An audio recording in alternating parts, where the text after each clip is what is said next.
What happens when the job that you're absolutely mad about, that you love, nearly takes your life and then gives you a brand new purpose? Kevin Vincel spent years running towards danger. He fought fires. He investigated hazardous scenes. He rose through the ranks and eventually became a fire chief. And like many first responders of his generation, Kevin believed that toughness meant pushing through the smoke, ignoring the warning signs, and never letting anyone see you sweat it. Then Kevin was diagnosed with cancer. That moment changed how he viewed the fire service, how he viewed leadership, how he approached mental health, and certainly how he internalized the responsibility we carry for the people behind every workers' compensation claim. Today, Kevin serves as risk manager for the City of Northglenn in Colorado, where his lived experience certainly shapes how he approaches employee safety, injured workers, and organizational change. In this deeply personal episode, Kevin opens up about losing his own father to cancer, confronting his own diagnosis, and then he takes us on a journey in how he survived some very, very dark days. Ultimately, he shows us about learning that the strongest leaders are not always the loudest or even the toughest. Sometimes they're the ones willing to slow down, show empathy, and make just one person's life better. This is Kevin Vincel's story of service, survival, and finding a new way to lead. Welcome to episode 14 of the Live, Lead, Legacy Podcast.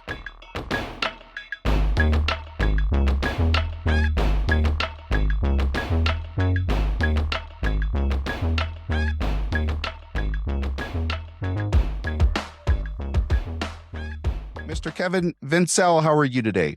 I'm good. How are you, Carlos? I'm doing well. Welcome to the Live, Lead, Legacy Podcast. It's such an honor to have you here today. Yeah. You know, we've talked a lot about just your experience in the public sector, your experience working in insurance and risk management, and definitely want to dive into the nitty-gritty, as they say today. Is that cool with you? Yeah, absolutely. All right, man. Well, listen, I would love for our audience to get to know you as an individual. This podcast is called Live, Lead, Legacy, right? We want to know about your life. We want to know about your leading experience. And ultimately, we want to hear from the wisdom and about the wisdom that you have gleaned from your experience in your profession. So why don't we kick off the show by starting off a little bit about your life? Tell us about young Kevin. Yeah.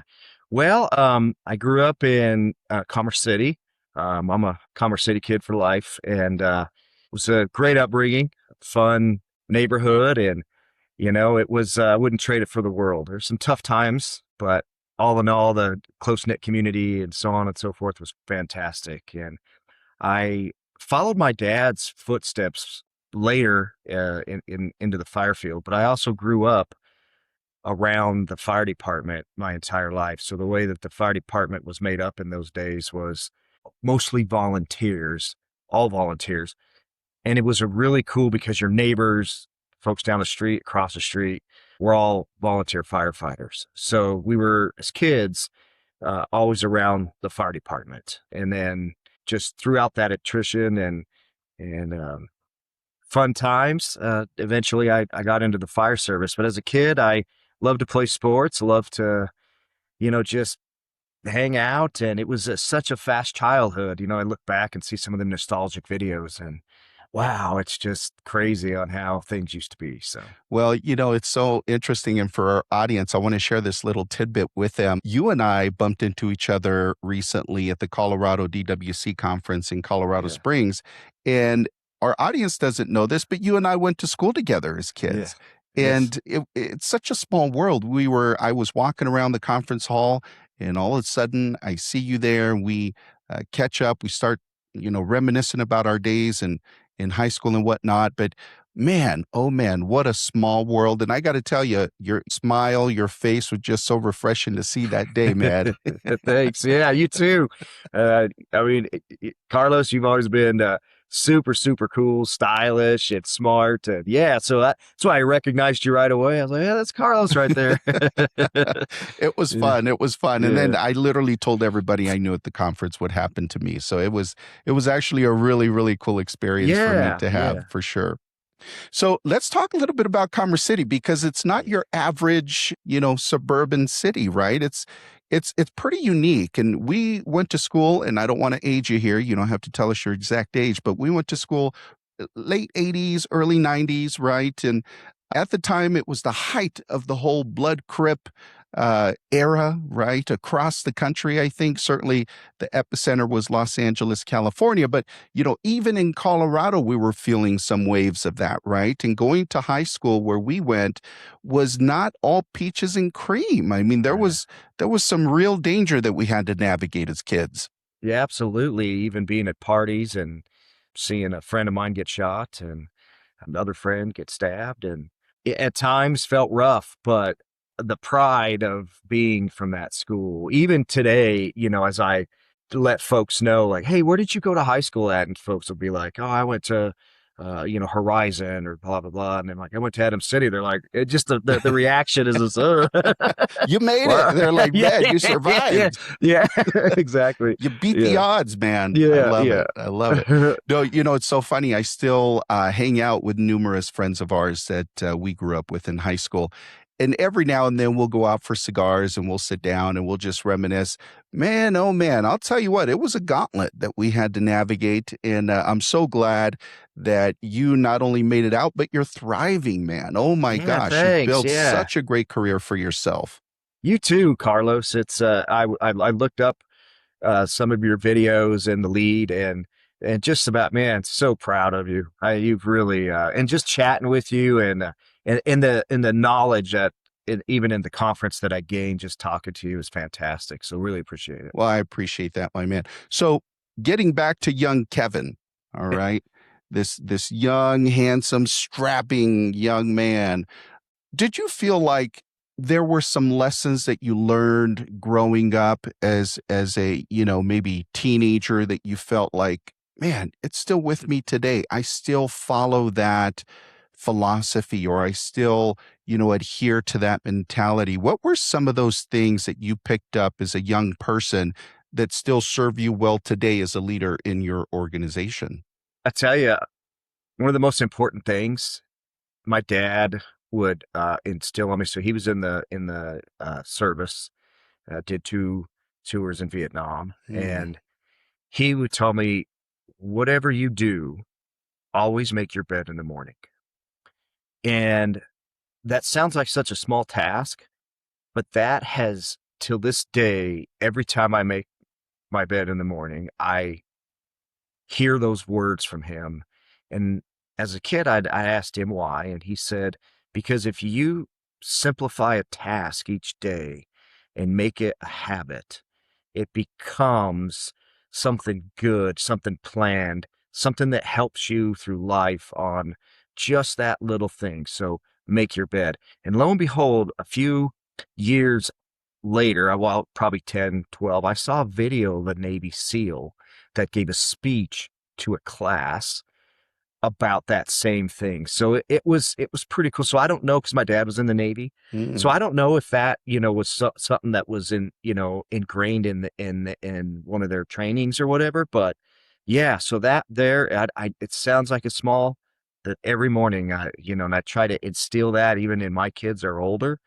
Some of them just give me that look, but yeah, but that's one of the biggest things I as a love kid. it. I love it. It's interesting. There's something about accomplishing a task, right? Even a simple, modest task that makes you feel good, that makes Yeah. you feel like I did this, right? And maybe that's also part of the lesson here is that celebrate the small wins, right? And really Yeah, yeah, take time to pat yourself on the back for the little things that you accomplished. Everybody can make a bed. And what a great way to get your day started, right? yeah, Feeling like you've already accomplished the very first thing on your list. yeah, yeah, yeah. It's fantastic. Like I said, it's stuck with me forever. So you're growing up. Your father obviously was passionate about public service. It sounds like he was a part of the military, which thank you for his service. And to any troops out there, whether you're Yeah. retired or active, thank you so much for your active service to protecting this country. We owe a debt to you. Um, but it sounds like he was also passionate about local public service, right? And public agency work. Tell us about that. What was that like being the son of a volunteer firefighter that essentially became a career firefighter? What was that all about? Yeah, it was it really taught good family values.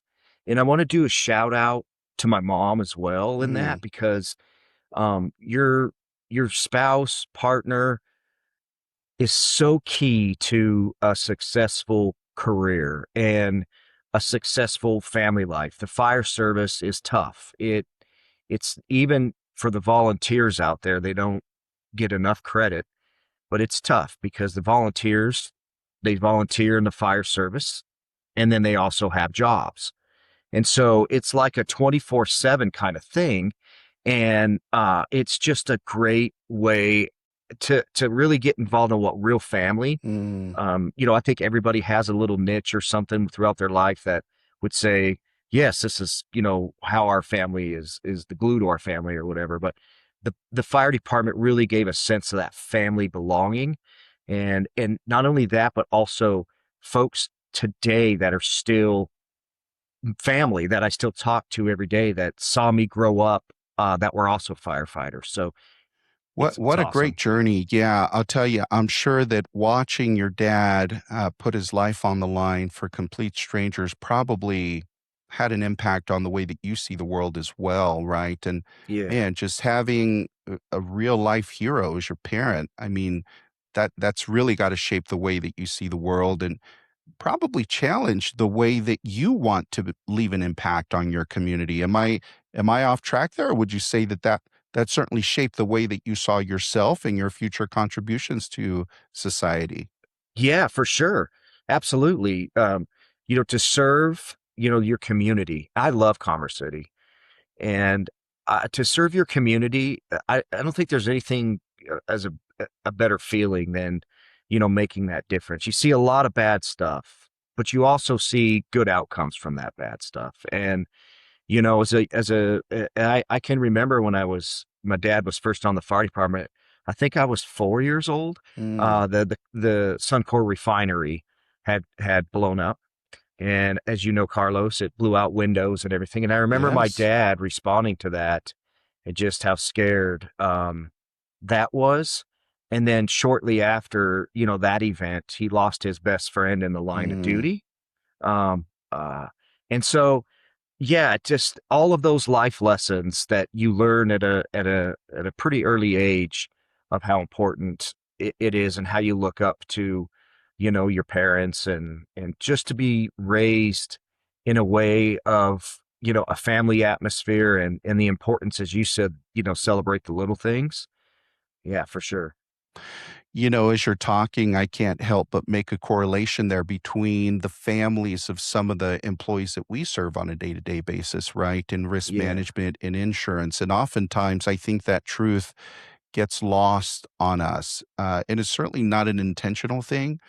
Um, but our spouses, our kids are part of our journey as well, Oh, right? And yeah. so they're part of our triumphs. They're part of our challenges too, right? They're part of those seasons where, man, we need help, right? And so Yeah.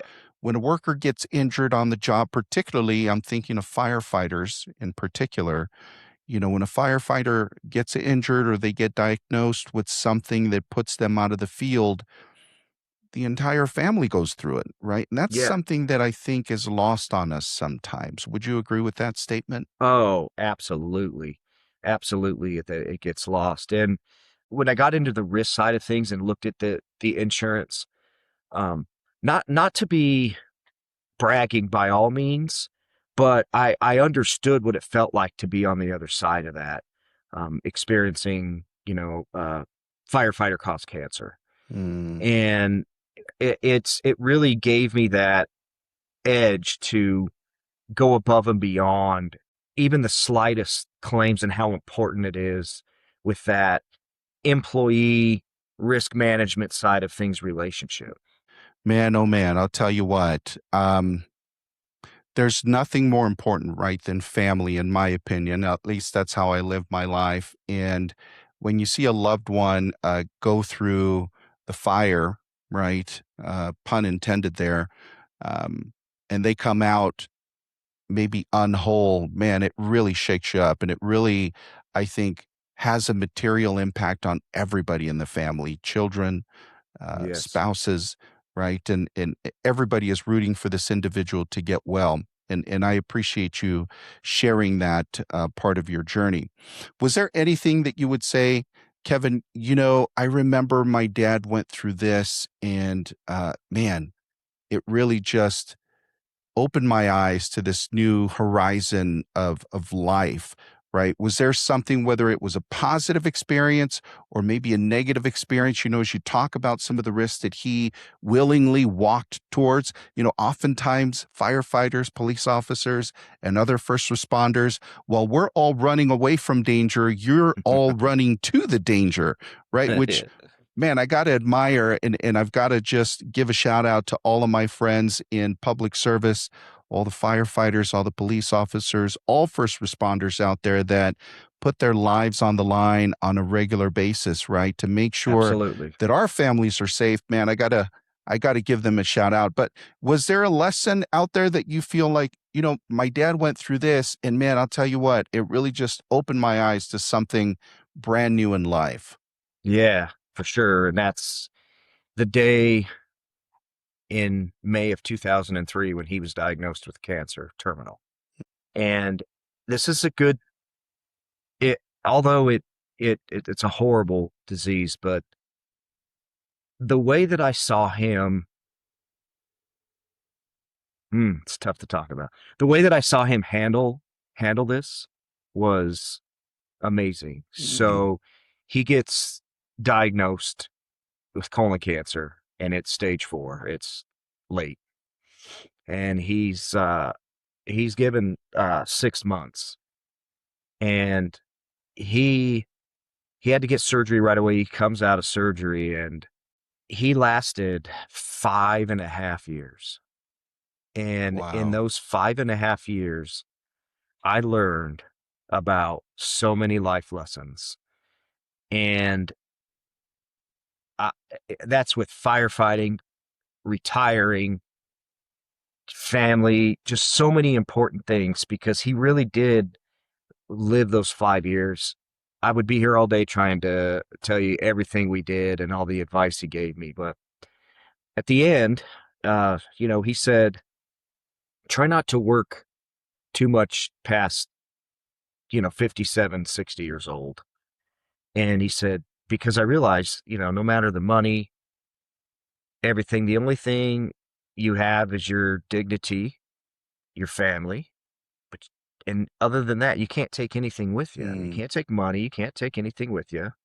And I had asked him, are you afraid? And he said, no, it's got to be good up there because nobody's came back. mm, And, but those words resonate with me, and it's helped me tremendously through my journey when I was diagnosed. Most important, it was really, I still have dreams about talking to him. And, yeah, so that there is the life lesson is, I tend to not live in the moment. And my beautiful wife always comes back to me like, live in the moment, Kevin. And, mm. and then we start, talking about things like that. So sorry, a little emotional, but yeah, No. it was a great lesson for sure. Wow. Thank you for sharing that with us. And I'm so sorry for your loss, and may your dad rest in peace. And gosh, I'll tell you what, I'm sure there's a very special place up above for people like him that are so selfless and courageous, and to give so much of his life for the protection and betterment of other people's lives. So thank you for sharing that, Yeah, Kevin. Really absolutely. appreciate that. So clearly you had a very powerful example, right, of public service, of dedication, of community right in front of you, and your dad. clearly shaped what you wanted to do in life as you Yeah. ventured into public service yourself. Walk us through that. What was that decision like internally? Was it an easy one or was it a hard one? Were you scared going into the service, into, public service? Walk us through that journey. Yeah. So at first, going through high school, I would say somewhere, 10th grade, sophomore year is when I really started. I wanted to become a firefighter. And, at that particular time, which would have been in the early 90s, getting into the fire service was super, super difficult. So they would have 2 or 3 positions and they would have lines of 1,000 people to test. Wow. So yeah, it was very super popular. So that scared me. And so I started to prepare myself. And as I graduated high school, I was a little scared because a lot of my friends, are headed off to universities and, big plans. And I'm taking this gamble, right? Like of this firefighting dream that is very intimidating just to get in. Paramilitary organization, very competitive. And so I remember, my first couple of tests, I didn't even get a letter back. And so very discouraging Mm. at first. And then, I went to college for fire science. And that kind of started to open up some doors. I got my EMT, and then I joined the South Adams County Volunteer Fire Department. And what an experience! That I owe everything to to that experience, that Mm. day that I started as a volunteer. Um, wow, just great. It was the most fantastic thing. I would never, ever, ever trade that for anything. Man, it sounds like it wasn't like a quick turnkey experience for you. It sounds like you really had to chase it. Yes, And diligently. well, and you usually don't chase something that you're not passionate about. So that Yeah, says a lot about how you feel about this profession and that line of service, it says a lot about you. And again, it reminds me a lot of the impact that likely your father had on you. Now, in your family, was it just you and your father that were in public sector service, or were there other members of your family that felt the same about community service or about service in the community? yeah. My grandpa definitely did. He was a nose gunner on the B-54, whatever, Widowmaker. And so he served in the military. And I have some cousins that were fired, police. And so I was no stranger to that public service. But my dad really, set an example of what that looked like and what it, and I got to experience at a very young age. I think 4 years old when my dad first joined, and being a part of that family of the fire service was fantastic as kids. And some of our high school folks, Carlos, that you and I went to school with, their dads were, in the fire department. And it was just this cool thing of, this atmosphere of one big family, one small but large community. I imagine that the ties within that community are probably pretty deep, Oh yeah. just experiencing what you experience on a day-to-day basis, and you have truly only each other that understands what it's about, right? That Yeah. can really internalize the perils and the challenges and the emotional toll that it takes on you all. I imagine that those ties grow pretty deep. Yes. So, along those lines, Kevin, walk us through your personal journey. And earlier, you mentioned that you were diagnosed with cancer as well. I imagine that throughout the course of your career, you experienced some incredibly exciting, fulfilling moments, right? Rescuing folks and putting out fires that threatened countless lives. But I imagine that there were equally difficult times that you had to navigate as part of the profession as well, onset by Yeah. the work, Yeah. right? Yeah. Walk us through some of those valleys that you unfortunately had the terrible privilege to navigate so that our viewers can really get a front seat into what it's like to be a firefighter. Yeah, so it's it's exhilarating.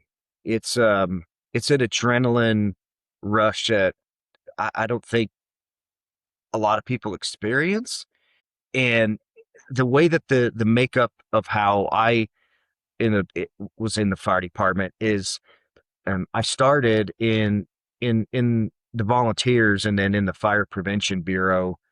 But the way that was made up is we were there was a small amount of folks that were paid in the organization, and I was one of those. And the amount of calls and fires that we went on was unreal. Commerce City is a very busy place, and I was consider myself lucky enough to experience all of it. I was able to firefight. Got into fire arson investigations.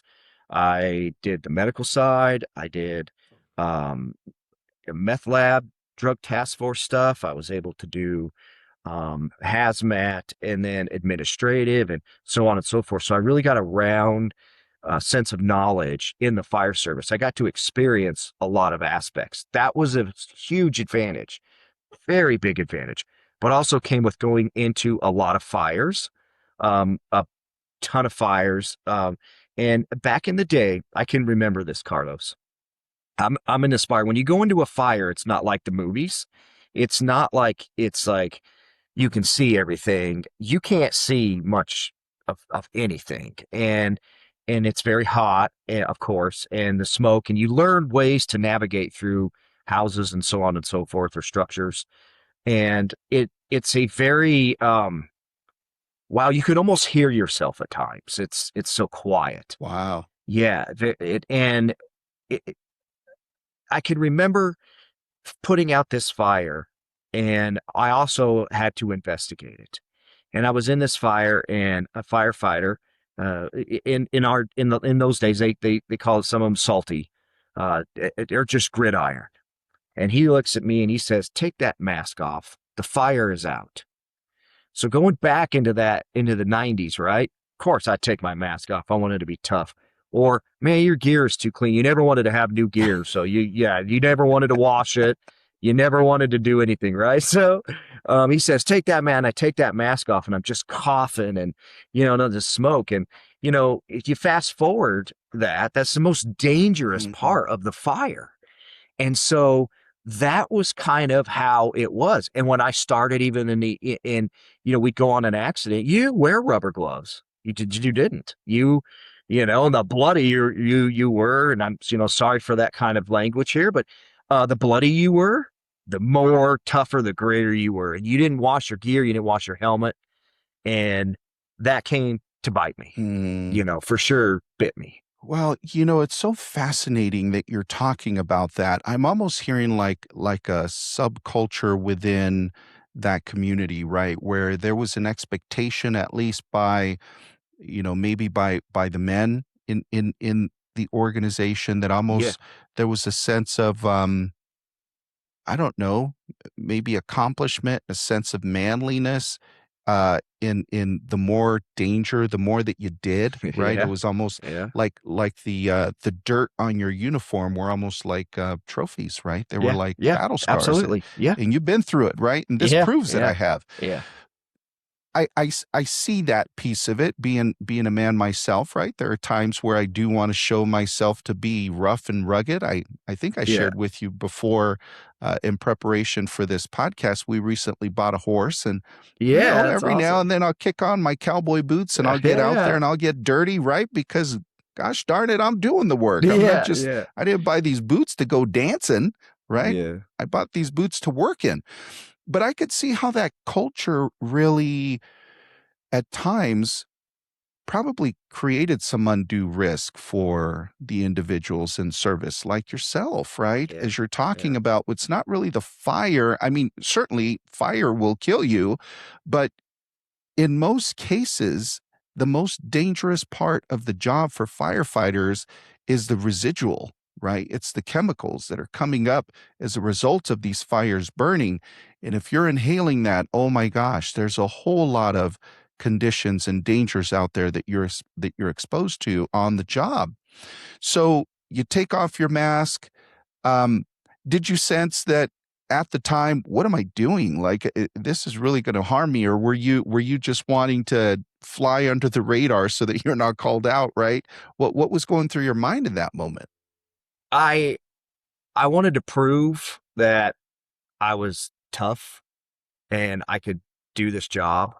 And at that particular time, I was still chasing that dream. Mm, And that's a lesson that I learned in the fire service is you look up to your peers, but sometimes your peers or a lieutenant or a captain that you're in that fire with is stuck in their ways or salty or gridiron. And so I remember going home and taking a shower and just black soot, coming out of my, and I thought to myself, oh, I don't know if, this is nasty. And, I remember going to the firehouse the next day and they're like, yeah, man. And everybody, yeah, we were coughing. Oh man, that cool. I mean, it was just the way it was. And I would say if I could go back in time, wow, it would be much different and much different.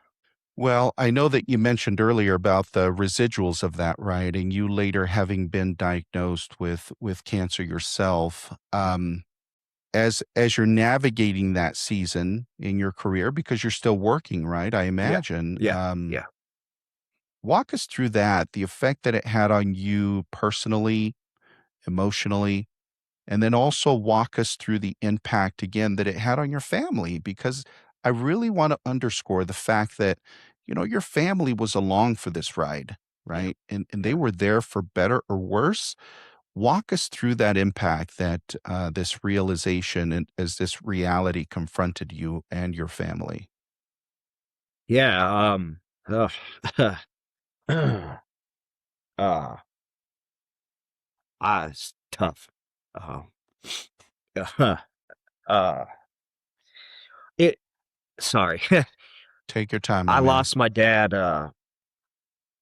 in 2009 and I was diagnosed in 2014. Mm, I had a tumor, in my kidney that had been growing for 4 years. Um, and I was at my son's basketball game. He's a very competitive, he was a great basketball player. And I come home one night and, um, urinated straight blood.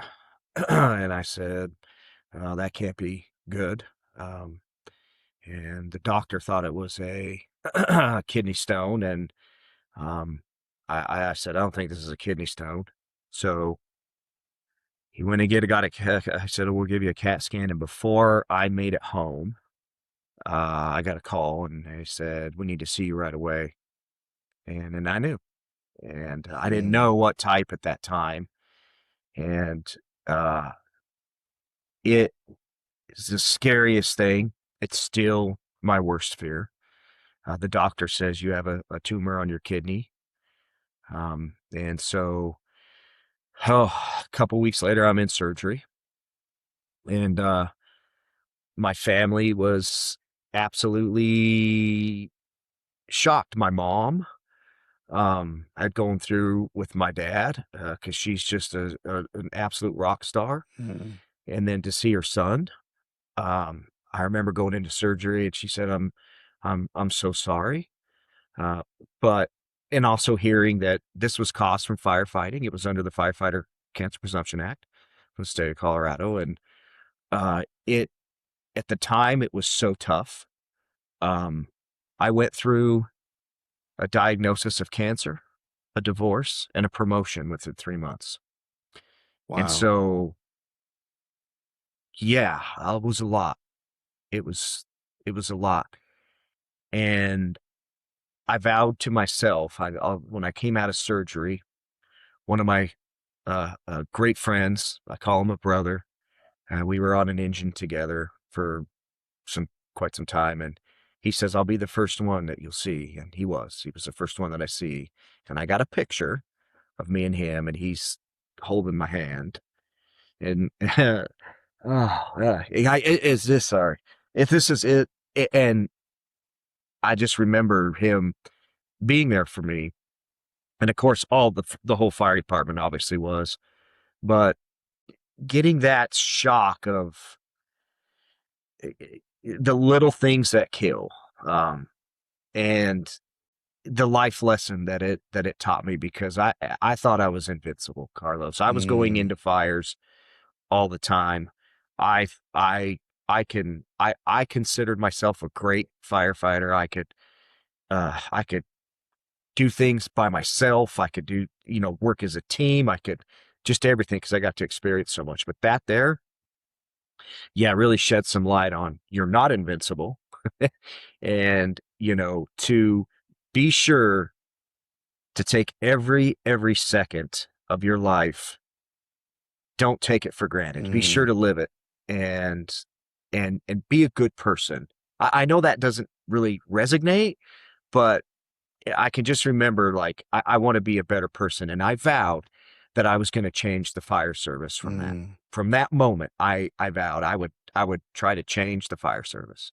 Would you say, Kevin, that that experience really helped shape your perception and the passion that you have in protecting other firefighters through your risk management program at where you are right now?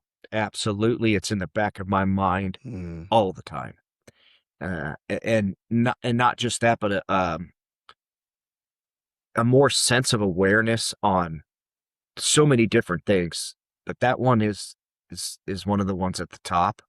And then, also to kind of share those experiences with folks that, where, because change isn't easy. And so when you want to implement something that would prevent something, like cancer or an injury, it's great to share that story, because it resonates with folks right. about, yeah, they don't, and I do see a change even in where I'm at today. And there's great people where I'm at today. Oh, such great people. And but change is difficult, but I see that change occurring for sure.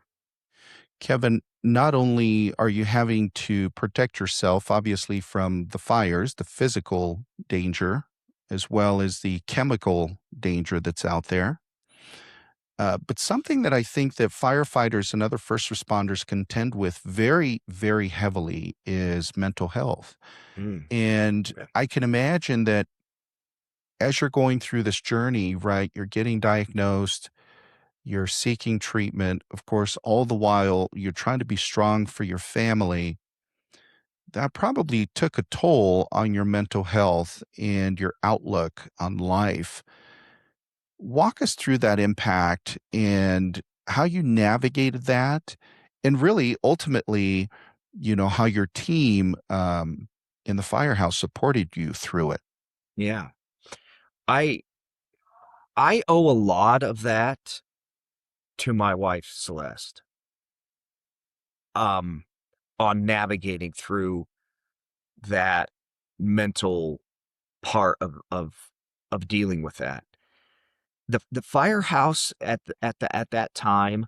So this is in 2000 and 14, 2014, 15 era. Even though that's only a short 10 years ago, the fire service has come a long way. Even though statistics of cancer are not improving, unfortunately, I feel that fire departments, specifically ones in Colorado, are making big moves to try to uh, mitigate this. And that was with the mental aspects as well. Two big causes of till this day of deaths in the fire department are cancer and suicide, and of Hmm. course heart disease. Heart disease used to be this, that, like, that's all they ever would talk about. That's why I think cancer was never really in those days really even mentioned, because it was just heart disease. And now, with the new materials and the plastics and all that kind of stuff, is the off gases of that are are bad. The PFAS and the things that they're starting to discover, so on and so forth. And the mental aspect of that really is is tough to battle with, because now every fire or things you see, you get the same PTSD as I even did, as seeing a bad call, that resonates with you. So the mental aspect of, we go back to those days where you're supposed to be tough, and And there's still some of that persona. I mean, Mm, it is for men and women of the fire service. It is still like, hey, I'm tough, and they're tough. That's extremely tough. But that mental aspect of it is tough in itself. mm, It's tough to talk about. It's tough to get people to relate. And that is something that the fire service is doing a lot to battle that. I wish I would have, Carlos. I'm one of those could be salty or gridiron where I'm not going to talk to anybody. And so, at least from my personal experience, my wife was my rock and my kids, and they still are. When it's time for me to go get my kidney scanned, it's not the cancer that scares me. It is, but the mental battle of yeah. that is so hard, Carlos. Yes. It's so hard. And so, family's important. And as back in the day, divorce in the fire service was high. And you're starting to see, I was reading some articles here recently where that's changing. And that's good. It's such good news to hear because in my opinion, I think that's a very important aspect. And even if you don't have a spouse, there's somebody that you can relate to or whatever that can help you through that. And of course, obviously, there's a lot of resources out there with professional folks that are really starting to understand the way we think and the way we, and how we're resistant to change and how they can, Mm. deal with that and help us. So, Kevin, I appreciate you being so yeah. transparent and courageous enough to share your personal experience with us. I tend to think that the mental health aspect flies a bit under the radar still in firehouses and in police departments. I had the honor of speaking with a retired fire chief in San Diego, California, last December, and he shared his story about PTSD and his mental health um, journey as serving as a fire chief there. And he recounted a story, Kevin, where he himself was not aware that he was in such dire straits. He Mhm. was sort of on autopilot. It Mhm. almost sounded like autopilot, right? Yeah. He would Yeah. show up to work, he would go on these assignments, these extremely dangerous assignments. He had no emotion. He talked about how he was focused on the job, but outside of that, he didn't feel happiness, he didn't feel sadness, he didn't feel anything. And it wasn't until his boss actually took initiative and filed a work comp claim on his behalf before he was even before he even formalized, right, the diagnosis and really realized that there was something that he needed to address. Of course, he himself didn't feel right, but again, coming back to this firehouse culture, it's part of the job. Suck it up, right? Yep. Yep. People are counting on you. You've got lives to save. And all of that is true. All of that is true. I'm not saying it's not true. And again, listen, I want you and our audience to know I am not a firefighter, so I'm not suggesting that I know, the weight that is carried by these professionals. All I'm saying is that I can see and it makes sense to me how combined with the firehouse culture and the thick skin that you probably have to develop on these assignments, Kevin, because you probably have seen some pretty horrific things out Mhm. there in the Oh, field yeah. Yeah. that you wish you didn't. And you probably don't wish that on anybody to No. see. Um, but there's a piece of you that feels like, man, I gotta push through it, right? I gotta push through it. I gotta just make it to the next one. Just make it to the next one. And before you know it, oh my gosh, you're in dire straits, Yep. right? Yeah. What can we do as a community, both in the risk management community as well as, on the labor side, right? What can unions do to help create a culture where, these public agency employees are encouraged to, seek help when they feel Yeah. that something is wrong? What do we need to do? Well, I feel, in the risk management world, I had a great director. Her name's Tamara, and she taught me a lesson, Carlos, that sticks with me today about grace and empathy and integrity. Those three things, as I remember walking out of her office, and I've had a lot of great mentors in my life. Tamara's at the top Mm, because of those three words that she told me. I walked out. I'm going into my office and thought about with risk management and people getting injured. How workers comp and that mental aspect. And I also resonated because I'm one of them. I'm one of them that didn't go, and I know exactly what the retired chief in San Diego was talking about. I experienced it my last few mm, years as fire chief. Definitely talk about just not there. Yes, absolutely.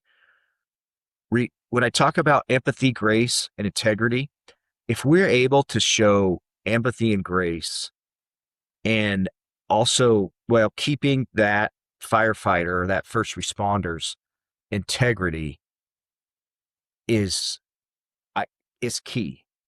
To achieve that, it's a battle. It's a battle. At my workplace, the police had a suicide, and it just we experienced one in the fire department, and you really start to think like, what could we do? Can we talk more at the firehouse? Because that's what happens is you talk at the firehouse, but you're talking with folks that are experiencing or have experienced the same thing.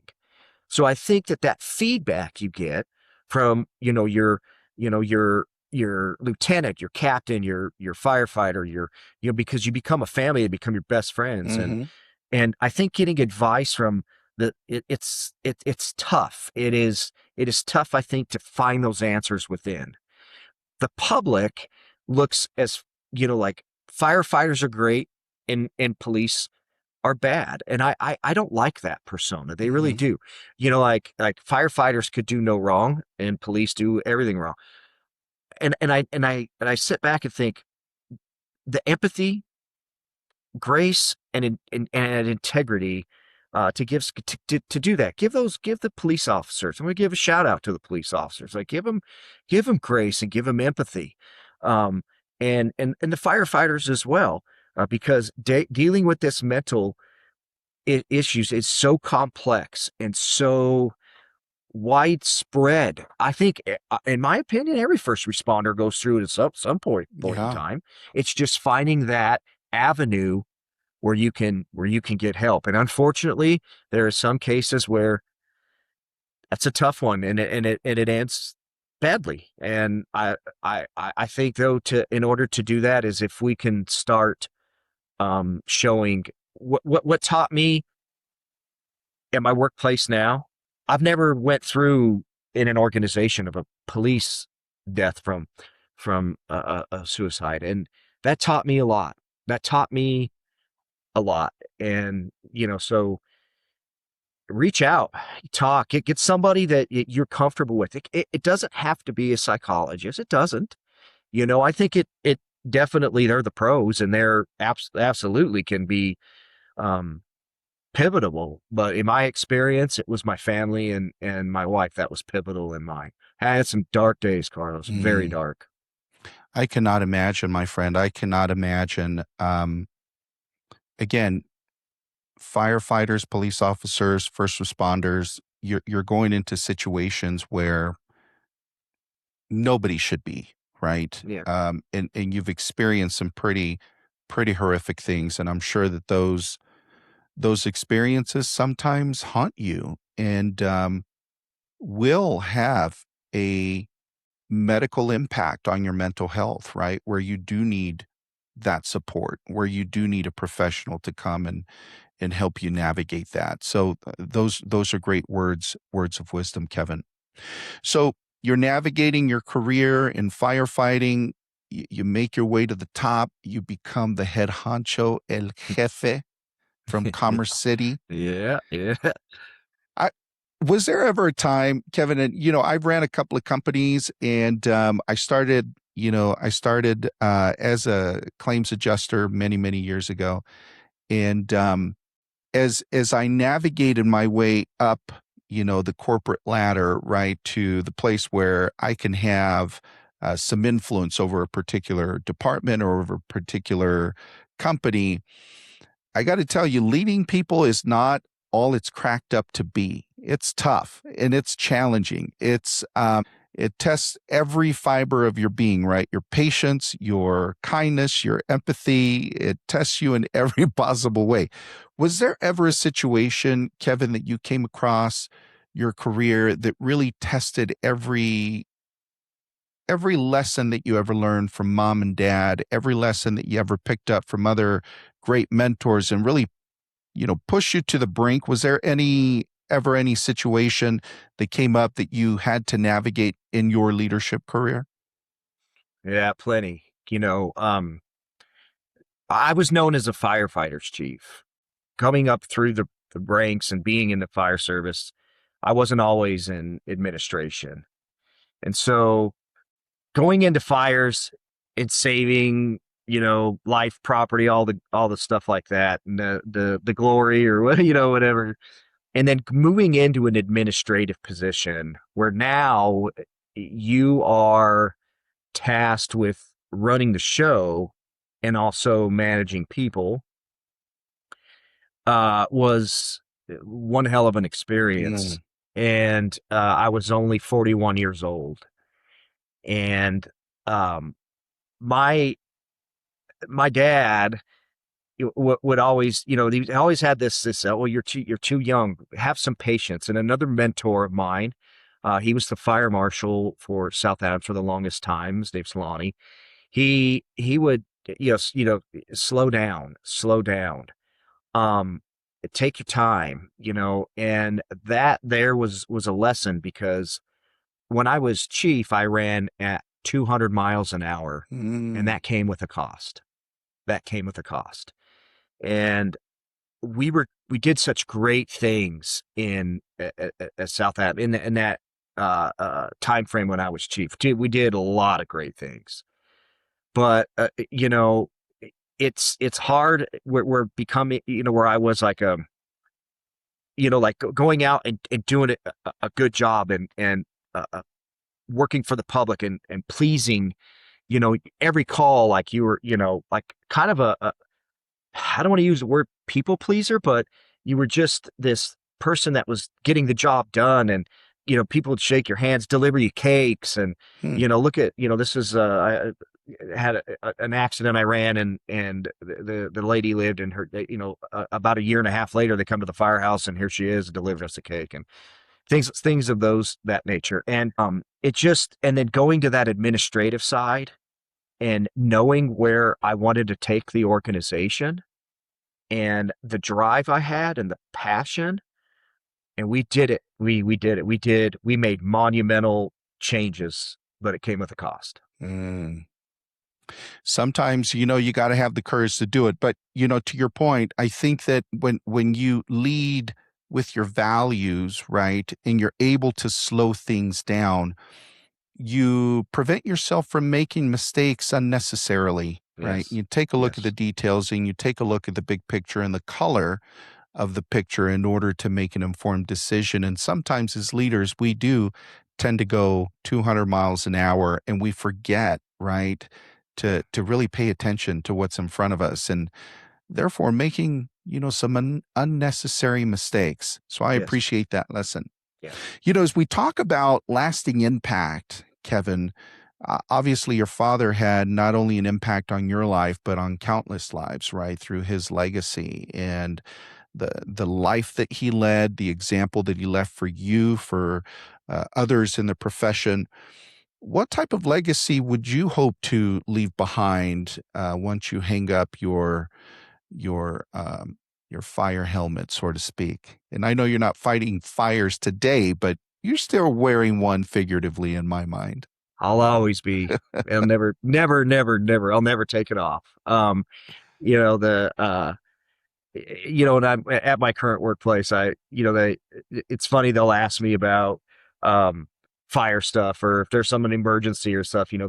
They'll ask me, and I like that. And it's awesome. And I want to leave a legacy that of that I'm not perfect.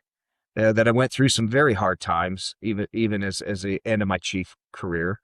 But I want to leave a legacy of not badges and helmets, and just that I was I was a good person, and that I changed safety culture, or I made somebody's life better, even if it's one workers' comp case, or if it's one safety issue. Just that I made that somebody, that he made a difference.